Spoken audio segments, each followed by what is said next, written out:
presenting the fall of House of Usha by Edgar Allan Poe.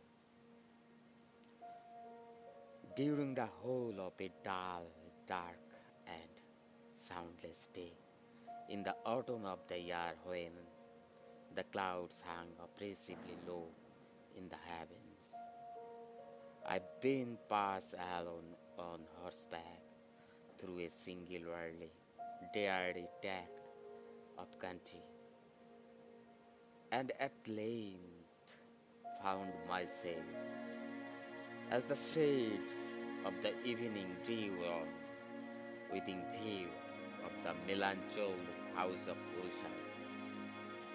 I know not how it was, but with a fast glimpse of the building, a sense of inseparable gloom prevailed my spirit.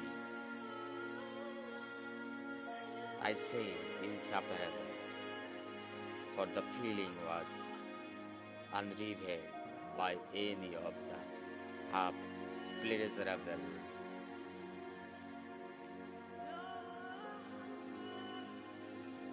because poetic sentiment with which the mind usually receives even the tamest natural imagine of desolated or terrible. I looked upon the scenes before me, upon the mere house and the simple landscape feature of the domain, upon the big walls, upon the vacant eye-like windows, upon a few rank shades, and upon a few white trunks of decayed trees with an utter depressions of soul, which I can compare to no earthly sensation more properly than to the after dream of the reveler upon opium, the bitter lapse into everyday life, the hideous dropping off of the evil and unredeemed dreariness of thought, which no guiding of the imaginations could torture into out of the sublime. What was it? I paused to think. What was it that so unrevealed me in the contemplations of the house of Usha? It was a mystery all insoluble, nor cloud I grapple with the shadowy fancies that crowded upon me as I pondered it. I was forced to fall back upon the unsatisfactory conclusions that while beyond doubt there are combinations of very simple natural objects which have the power of thus affecting us. Still, the analysis of the power lies among considerations beyond our date. It was possible, I reflected, that a mere different agreement of the particulars of the sense, of the details of the picture would be sufficient to modify or perhaps to annihilate its capacity for sorrowful impressions, and acting upon this idea, I ran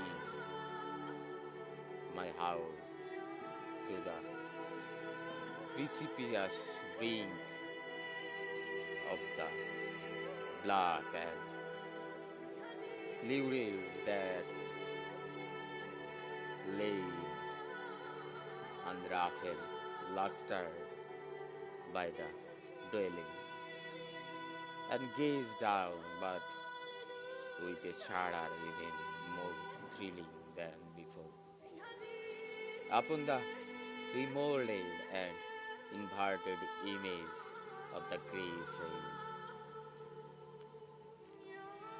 and the ghastly tree stems, and the vacant and eye-like window. Nevertheless, in the mansions of gloom, I now propose to myself a sojourn of some weeks. Its proprietor, Roderick O'Shire, had been one of my boon companions in boyhood, but many years had elapsed since our last meeting. A letter, however, had lately reached me in a distant part of the country. A letter from him which is its widely important importunate nature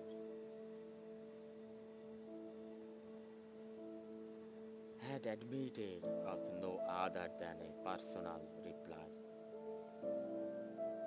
The MS gave evidence of nervous agitations. The writer spoke of acute bodily illness, of a mental disorder which opposed him, and of an earnest desire to see me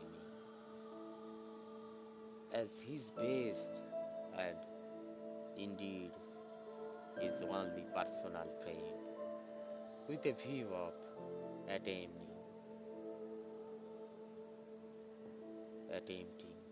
by the cheerfulness of my society some alleviations of his malady. It was a manner in which all this and much more was said. It was the apparent heart that went with his request, which allowed me no room for hesitations, and I accordingly obeyed forthwith what I still considered a very singular summons. Although, as boys, we had been even intimate associates, yet I really knew little of my friend. His reserves had been always excessive and habitual. I was aware, however, that his very ancient family had been noted time out of mind for a particular sensibility of temperament, displaying itself through long ages in many walks of